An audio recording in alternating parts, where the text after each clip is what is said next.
The Cold War has never really ended. This is a very racist. To stop the federal government from investing in new weapon systems. Most of the mining comes from Canada. Under the Indian Act. Again, snipers.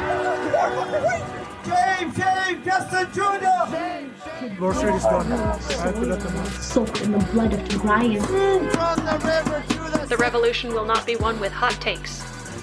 Welcome to the Red Review. We were 30 minutes away from a call for a general strike. 30 minutes. RankandFile leaked it, and militants with exec positions in large unions confirmed. At 10 a.m. on Monday, November the 7th, multiple large unions with the backing of the Ontario Federation of Labour and the Canadian Labour Congress were going to announce a general strike. This is the story of how we got to that point.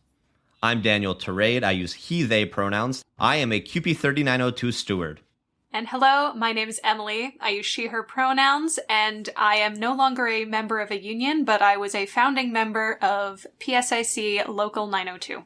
All members of Socialist Action, the group that sponsors this podcast, live and work on stolen Indigenous land. We say land back, we say self-determination for Indigenous peoples, and that includes expropriating the assets of the major resource developers and returning them to the commons. Today, we're talking about the OSBCU strike that within 1 week teetered on the verge of a general strike. We're going to talk about what led up to that, give you some quick background based on what you can glean from the headlines and from in person at Queen's Park. And then we're going to talk with one of our own union insiders, revolutionary socialist Julius Arscott, who is an executive with the Ontario Public Service Employees Union, who was involved with some of these discussions between labor leaders and who has the inside scoop on what was one of those weeks in labor history that just gives me goosebumps. We're at a historic point here in Ontario right now, and where we go in the next few weeks might make this whole conversation just a little footnote. But for now, this footnote is absolutely massive. So let's get started. Emily? Yeah, the Ontario School Board Council of Unions, or OSBCU, represents about 55,000 QP education workers. These locals will individually bargain with the employer about conditions specific to a particular school. But general working conditions, including wages and benefits, are negotiated collectively by the OSBCU. These tens of thousands of education workers are among the lowest paid in the education system. They are the educational assistants, custodians, school librarians, administrative assistants, social workers, early childhood educators, safety monitors, and more. On average, they get paid about $39,000 a year. More than 70% of Ontario's 55,000 frontline education workers are women, and more than half work at least one additional job to make ends meet, and 60% of them are laid off every summer. But what about this set the stage for a general strike? OSBCU represented the first union to bargain with the province of Ontario after Bill 124. Bill 124 capped all public sector employees in Ontario to a maximum annual wage increase of 1% for 3 years. But importantly, this wage freeze kicked in asynchronously with different unions depending on when their collective agreements expired. And so for OSBCU, they were the first one coming up for when they can finally freely collectively bargain. From 2012 to 2021, these lowest paid education workers already took an 11% wage cut, driven by Bill 132 and compounded by the inflationary crisis. But they decided to take up the fight. They demanded no more education cuts, more frontline staff in schools for students to succeed, and a significant pay increase. So by the time workers took on a strike vote, their demand of an increase of $3.25 per hour each year over a 3-year collective agreement was countered by the Ford government's offer of an increase of 33 to 53 cents per hour. So the equivalent of the cost of less than a tank of gas per month at current prices. With a deep organizing model of engaging members through one-to-one conversation, the union emerged with a 96.5% of members supporting a strike action. Even more impressively, 83% of those 55,000 workers voted. Compare that with the recent 29% voter turnout in the municipal election of Toronto. When people feel listened to and when their vision is worth fighting for, democracy flourishes. But with Ford not budging, the OSBCU announced that they would strike on Friday, November 4th, while Education Minister Stephen Lecce drew a line in the sand and said that the PC government would not tolerate a single school day lost to a strike. And they took the nuclear option. Bill 28, Keeping Students in Class Act, both declared the OSBCU strike unlawful before it even began and unilaterally imposed a 4-year contract on those education workers in one fell swoop. If you're thinking that this legislation violates the rights of these education workers, you're definitely onto something.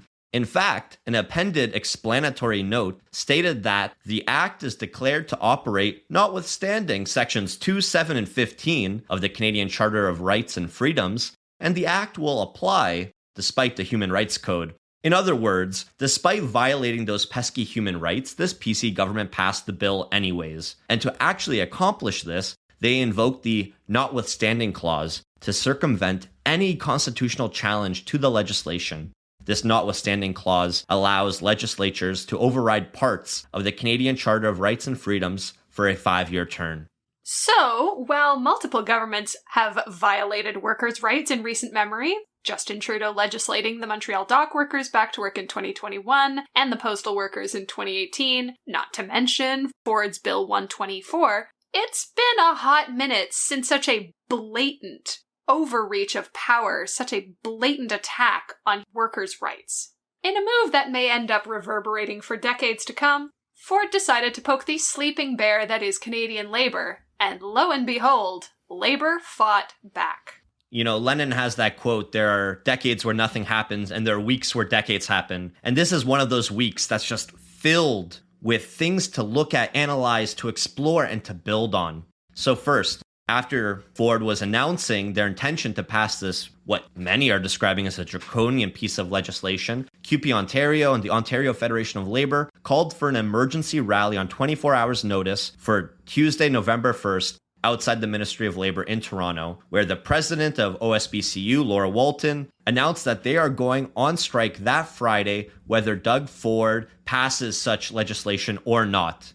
In other words, these workers committed to an illegal strike to defend their rights. OPSEU followed on Thursday, November 3rd with a big announcement. This union, where Julius is an executive, announced that their 8,000 members that work in education would also go on strike on the Friday. They would join their comrades in solidarity with a bona fide wildcat strike. Friday, November the 4th, shaped up as the beginning of a battle in the class war, where for the first time in decades, both sides actually showed up.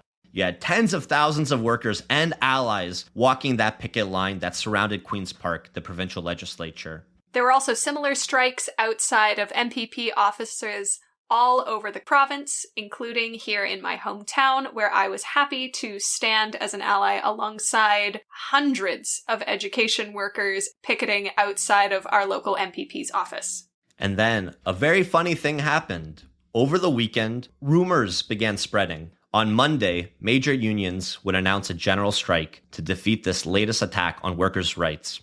Monday morning, I was driving to Queen's Park with 3 other comrades, squeezed together in a car loaded with our canopy banners, flags, and leaflets. And my concern was to make sure that we got there before this press conference so that we can hear what I was hoping would be a historic announcement, a general strike. Because the night before, I received an email from my local QP 3902 with the subject line reading, "It's time to talk general strike." On Monday, at an emergency general membership meeting, our local would discuss both financially supporting the striking OSBCU workers and joining in a general strike. But as we were driving to Queen's Park that Monday at 9:15, our radio switched to coverage of a Ford press conference. So even though provincial legislature was not sitting the week of November 7th, Doug Ford gave this presser from inside Queen's Park, which you could tell because you could hear the sound of picketing workers outside. He announced that his PC government would repeal Bill 28 as a gesture of good faith if CUPE called off the strike. 2 things became very clear in that moment. Ford was scared, and this move was a strategy to divide the workers' movement. So at Queen's Park, on Monday, November 7th, the picket still stretched the entire way around the legislature. Thousands of workers milled around Queen's Park with support from numerous socialist and Marxist organizations, and the crowd responded with cheers when union leaders announced that Ford offered to rescind the legislation. One particularly jubilant moment came when the striking Amalgamated Transit Union Local 1587 joined the picket. The 2,200 GO Transit bus operators, station attendants, and other workers represented by this union went on strike that morning. Clearly, workers felt more confident to advance their own struggle and to join forces to win the wins we all so desperately needed. But the press conference where labor leaders would announce the next steps was delayed. It seemed that Ford's offer renewed discussion among the various unions. So at 11 a.m., CUPE National President Mark Hancock led off the presser alongside, and this is an incomplete list, CUPE Ontario President Fred Hahn, the Canadian Labour Congress, ATU Canada, the OFL, Elementary Teachers Federation, the OSSTF, AEFO, USW, UFCW, Unifor, Ontario Building Trades, Sheet Metal Workers, IATSE, CUPW, OPSEU, ONA, and PSAC. As the list of union representatives was read out on the air at the press conference, many of us standing there listening around the province were jubilant. This was an incredible show of solidarity, a show of solidarity that is unprecedented in recent history. Private sector and public sector unions from every level were here because this legislation threatened every single one of us. Mm-hmm. And despite this intense, visible sign of solidarity and the energy clearly present among the workers, Laura Walton, the president of OSBCU, announced that as a gesture of good faith, they would be collapsing protest sites at Queen's Park and around the province starting tomorrow, which is today, November 8th. Soon after, people began filing out of Queen's Park, and things returned to quiet. For now. The workers won this battle, but the class war continues.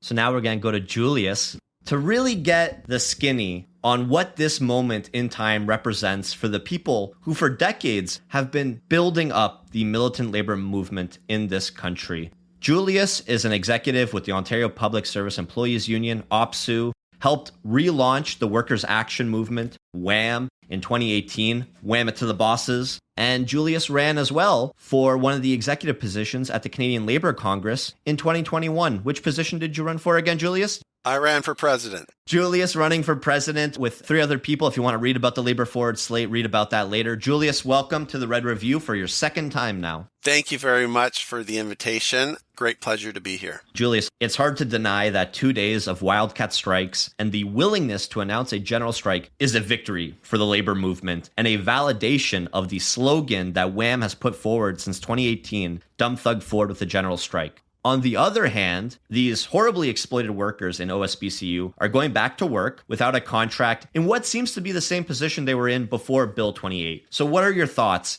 Is this a win for labor? Is this a loss? Or is this something in between that we really can't fully judge just yet? Well, a lot has happened, and I think that you folks provided a great summary, a listing of the events. I think that we're seeing a lot of mixed response to the events that have taken place. In order to understand what's going on, we should separate what has happened. There are 2 things that stand out to me, 2 issues and results. And we're not finished with either of them, by the way. The first is, of course, CUPE OSBCU and their bargaining. What came out of the decision on Monday was that they were going to close down their strike for the time being, and their members would go back to work while they negotiated a contract. The second item is issue of Bill 28 and the notwithstanding clause and the impact that that would have had on the labor movement, not just in Ontario, but across Canada, and the impact on equity deserving groups, which was brought to light by the Canadian Civil Liberties Association. In my view, I believe that the labor movement responded with a plan, and there was a plan for a general strike to take place on Monday, November the 14th to defeat Bill 28 and the notwithstanding clause. It was going to happen. I don't want to dismiss, obviously, we need to do everything that we can to support CUPE OSBCU and continue to do so. I'll talk a little bit about that, but I believe that Bill 28 and the notwithstanding clause was the issue that galvanized workers to push their union leaders into action. And the union leaders, I believe, also saw the writing on the wall that really the existence sense of our movement depended on the defeat of Bill 28. Yeah, absolutely. That was very much the energy I was seeing, and the response from people was, this absolutely cannot stand. Every single union that I saw out, and there were a number of unions out on picket lines in solidarity, as we know, not just at Queen's Park, but at picket lines all across the country. Everyone knew that it's like, they're going after the education workers because they're an easy target. Or so Ford and Lecce thought. They went after an easy target, underpaid, undervalued workers, and they thought, hey, this would be an easy way to break the labor movement so we don't have to deal with those pesky unions. We can just refer back to Bill 28. Julius, just so we're all on the same page, if Ford did not announce at 9:15 on Monday the rescinding of Bill 28, were all unions in this country committing to going on strike to bring down this bill? I can tell you that originally we had our press conference and Ford found out. He saw the writing on the wall. He got information from his advisors that he better step in and make a change because, yes, indeed, the labor movement in Ontario was all on side for a mass picket to take place on Saturday, November the 12th, and Monday, November the 14th would be the beginning of a general strike. It was never a plan that it would be a one-day event, even though there was a date, but it was to continue absolutely. In fact, I'd go even further than that to say that based on some of the conversations I had, and I was at the press conference, if QPO, the OSBCU, if they had decided that they were going to continue the strike, that OPSEU, QP, Unifor, and steelworkers were all going to go out. Wow.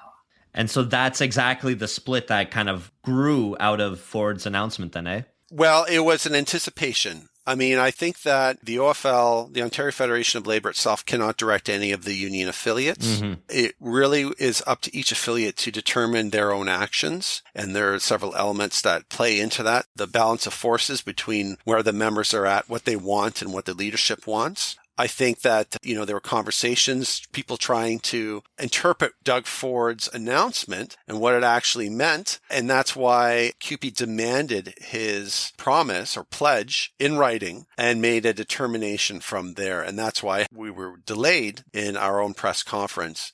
Up to the press conference, we were expecting them to make announcements for the massive day of action and the general strike. It was a real thing. The worst kept secret was that we were going to have a general strike. Yeah, that really didn't stay under wraps for long, did it? But one of the press journalists asked Mark Hancock, he's the president of QP National, if there was plans for a general strike. And he made a joke about, maybe if you buy my book when I retire, I'll reveal it to you. I think that was the wrong thing to say at the time. And I think it still is the wrong thing. I think it's important that workers know that this happened. That we were, as you said, 30 minutes away from announcing a general strike. It was a real thing. And I think that there's a lot of lessons to be learned from this experience. Not only that we gained a massive victory with tactics that have basically been ruled out for decades. I'm talking about defying back-to-work legislation, which is something that the socialists in the labor movement and other progressives have been calling for years and years, that back-to-work legislation must be met with defying such legislation, which would be an illegal strike, but that it was necessary for us to regain our power, our bargaining power. And not only that, but OPSEU SEFPO's our education sector, Sector 3, in the broader public service, their members wanted to engage in a sympathy strike in solidarity with OSBCU members. And that in itself was also hugely historic. So then at what point following the emergency rally outside of the Ministry of Labour did the OPSEU exec begin discussing supporting its own wildcat strike action? Well, we actually discussed that on Sunday, October the 30th. I brought it up. I sent an email. The good socialist that I am, I sent an email to the executive because at this point it had been made public that Ford was going to introduce this draconian law preemptively. And I said, listen, I know that I talk about mass action all the time. I've campaigned on it. Everybody knows me as General Strike Guy. It's a good thing to be known as, I think. Well, certainly I feel vindicated now. I said, we have to do something. we cannot allow this to continue. I just put it out there and I said, something has got to be done. And we had other board members chime in and participate in the discussion. But, the decision came after the members approached our President J.P. Hornick and Lori Nanscaville, the first Vice President Treasurer, to see if it was something that could be done. And what they were told is that it was their decision and that the union would have their back no matter what happened. And that's in the face of fully knowing that not only would the union face fines, they were threatened with fines, along with any worker who participated in an illegal strike. So those two things, the solidarity wildcat strike and defying back to work legislation, were two key demands that socialists have been calling for in the labor movement for decades. And they resulted in a victory. When we say that mass action gets the goods, it's true. I've seen a lot of headlines and a lot of commentary that says the unions went up against Ford and Ford blinked. So we have now kind of realized the extent of our power. Oh, look, when we make a very real threat to shut down the province in a very real way, we can get whatever we're asking for. And it was clear that Ford wanted this bill. I mean, we all know that they were never intending to have an honest and fair negotiation with the education workers. They had this bill in the works, ready to go for a while. And the fact that they backed down so quickly is very, very promising.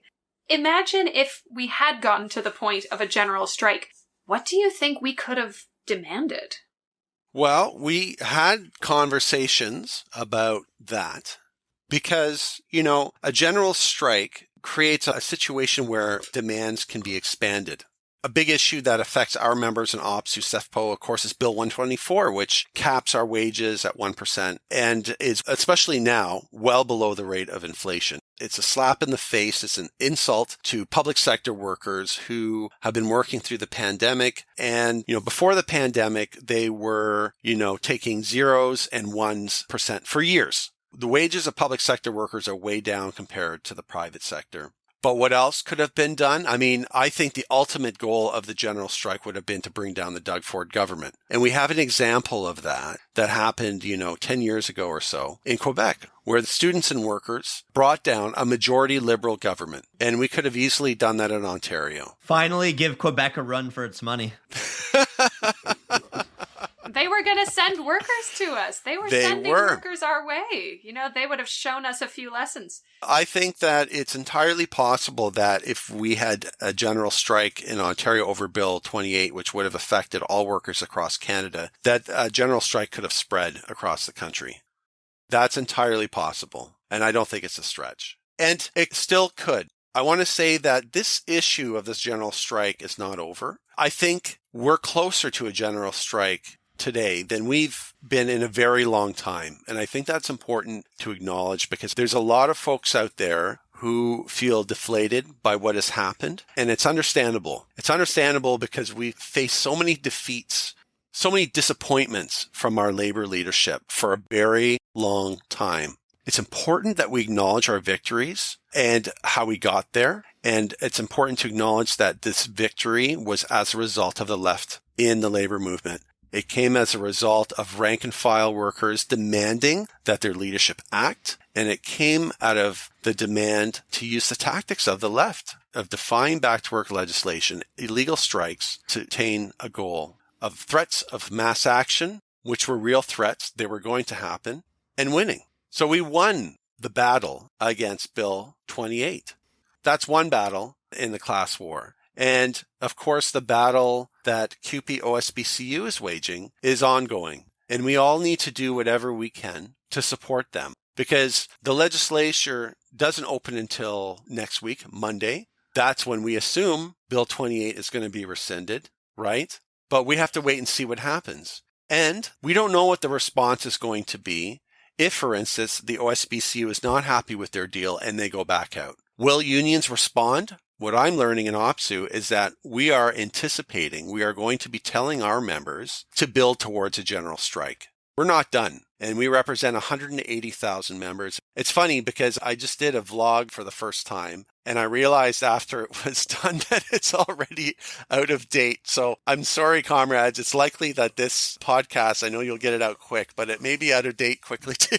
I'm willing to come back. That's the reality of these kind of situations. So before we talk about where this could still go and what the next steps are, I want to bring it back to the question of the rank and file pushing on the leadership. You already mentioned in OPSEU, that was one of the pushes. You were on the exec pushing, or at least starting a conversation about solidarity wildcat strikes, but ultimately it was the rank and file coming to the exec and asking or even demanding that they show solidarity with their coworkers, with their comrades. So I want to talk also then about the OSSTF, the Ontario Secondary School Teachers Federation. At both the emergency rally on Tuesday and at the CUPE Ontario action on the Saturday before Monday, where they shut down an intersection, there was some smattering from the rank and filers there that seemed upset with their leadership over their lack of solidarity with OSBCU. And this comes down to the issue of the digitization of the picket lines. I don't think this would have happened before the pandemic, but after the pandemic, with the schools that were shut down on Friday and Monday, some school boards were expecting that the teachers teach online. And you saw a lot of interesting discourse. Is this crossing a picket line? You had teachers talking, they feel like scabs facilitating this online teaching. So what can you share about what happened there? From what I understand, there was a lot of pressure on the leadership of OSSTF and the ETFO for those unions to join the illegal strike that the OPSEU folks had done on the Friday.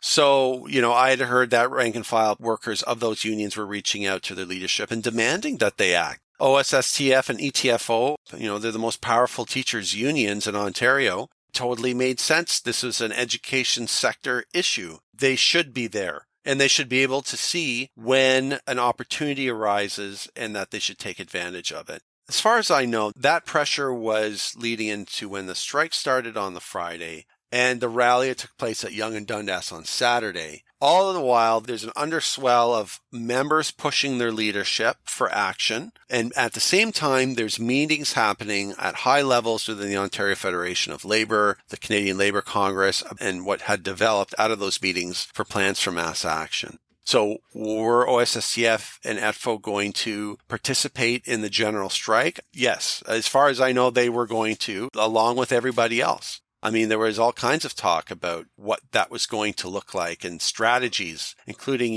interruptions of shipping lanes, blocking ports across the country. I mean, it was going to be big. Beats still my beating heart.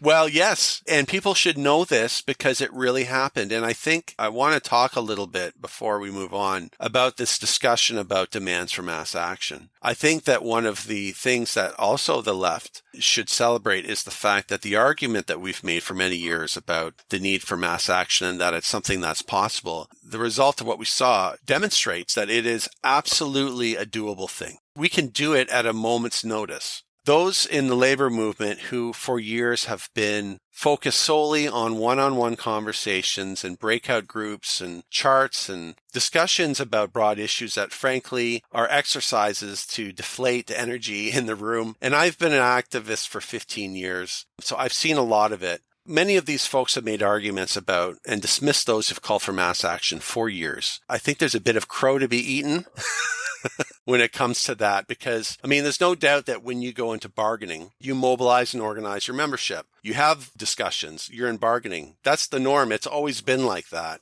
But to say that we need to do that on such a broad level in order to engage in mass action is nonsense. It's total nonsense. On issues that are important enough for the workers' movement, such as Bill 28 or such as Bill 124, I would argue, even sick days and the huge wealth disparity. All of these issues are issues workers can galvanize behind. It's something that we can organize around. And I think a lot of those issues would come out in a general strike, regardless of what conditions create it. I think that a lot of these folks who tell us that it can't be done are wrong. And I think it's important that those of us who have been calling for mass action for a very long time celebrate the victory that came out of Monday and remember it and make reference to it at every opportunity going forward.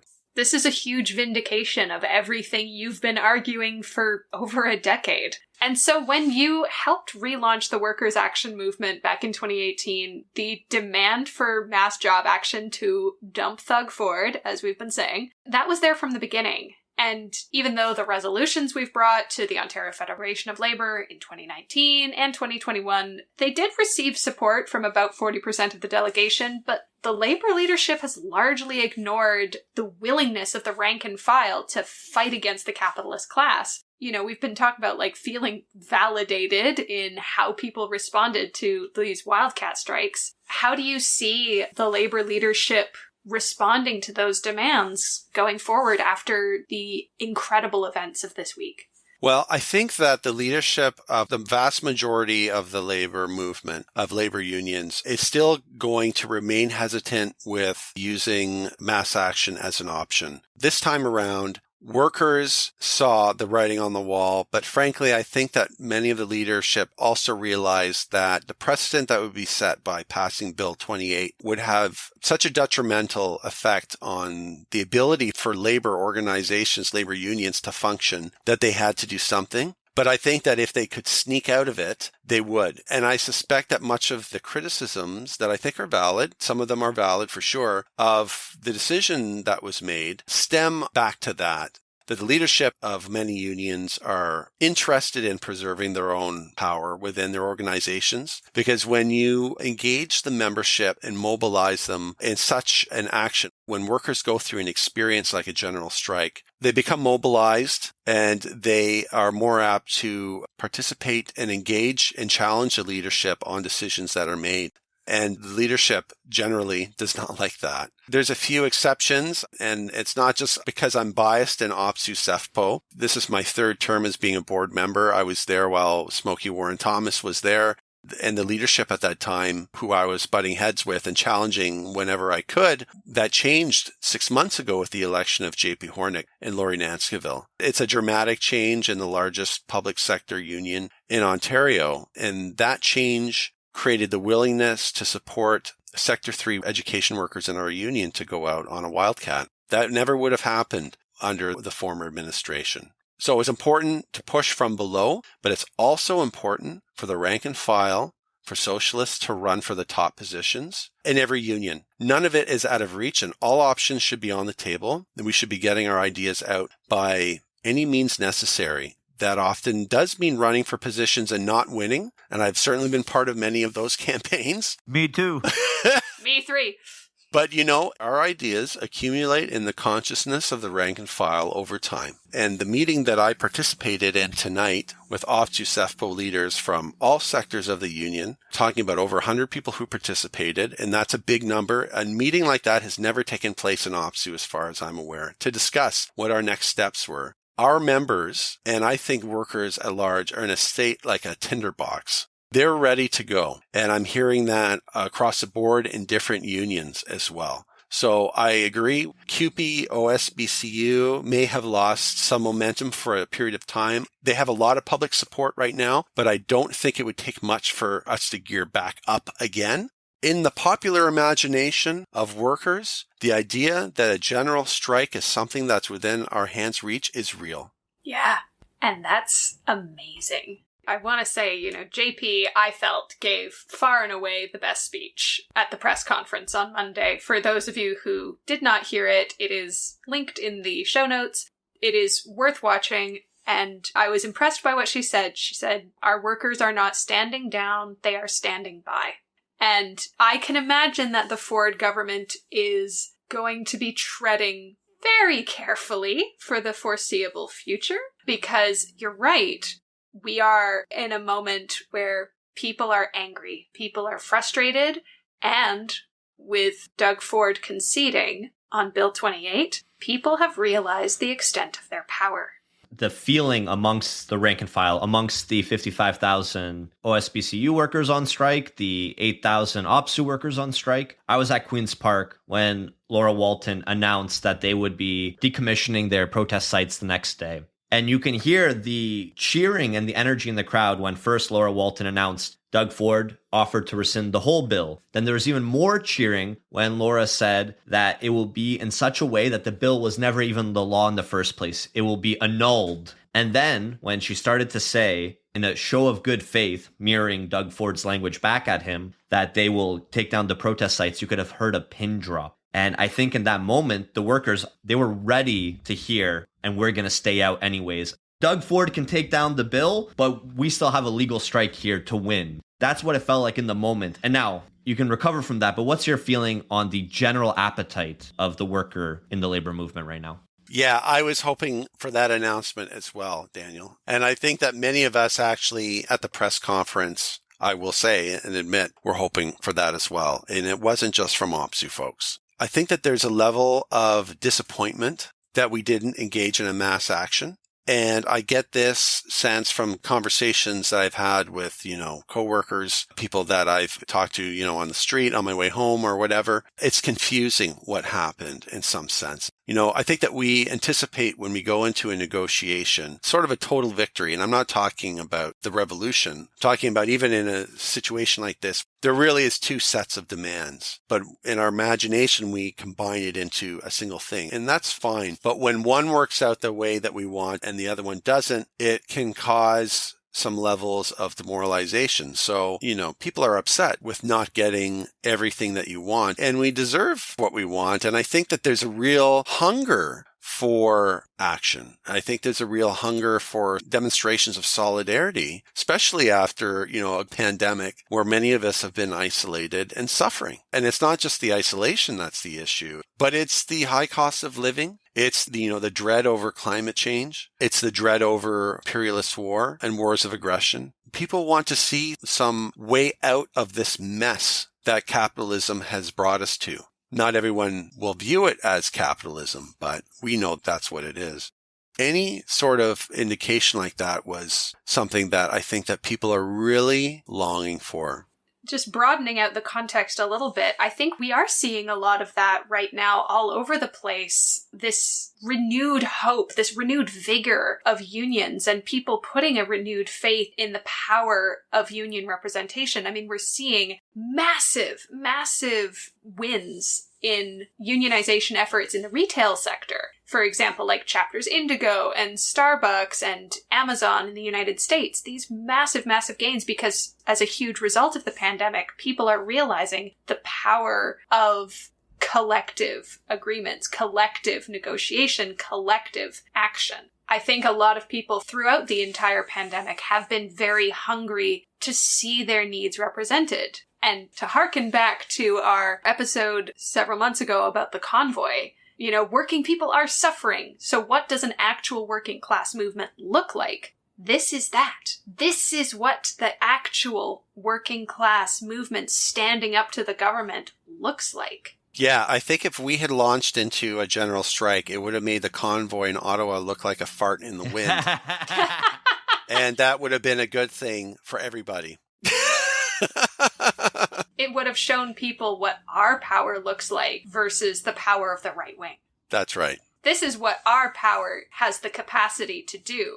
Absolutely. I think, again, it's important to reflect on the fact that parts of Bill 28 and the notwithstanding clause specifically targeted the language in the charter which protected human rights based on sex, sexual orientation, religion, ethnicity, all that stuff. This is how insidious Bill 28 was. The reasoning that Ford targeted that part of the charter was specifically because 75% of the membership are women, and they didn't want to have to face a legal challenge to discrimination based on sex. And you can imagine that if Bill 28 and the notwithstanding clause remained and was passed, and that it was used to shut down the strike, that any government in the future, for any reason, could use it to target equity-deserving groups, and how dangerous that is. And I think that the Canadian Civil Liberties Association, I think we talked about this earlier, but they really raised the alarm that this is something that affects everyone. It affects you whether or not you're in a union, because it is far broader than just an attack on unions, which in and of itself is extremely important. It needs to be something that's challenged. But you could just imagine a far-right government being elected that wanted to target a particular group. There would be precedent set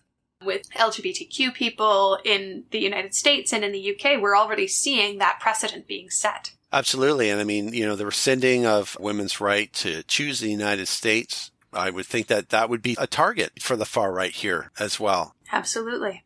I think this action over the past week really has embodied the spirit of an injury to one is an injury to all. And we have stood up and said, no, you cannot harm our brothers and sisters and siblings in CUPE. You cannot come after them because we will protect each other. And we will do that with monetary donations, and we will put our bodies on the line, marching in the streets to make sure that they are safe, because their safety is our safety. To wrap this up now, what could be next? We're still in the fog, so to speak, and there are some conversations that are going behind doors that are more closed than maybe they ought to be, so we don't know the full picture. But I know even you were alluding to earlier, in OPSEU, you're still having these big conversations. So give us a number of the possibilities that could happen next.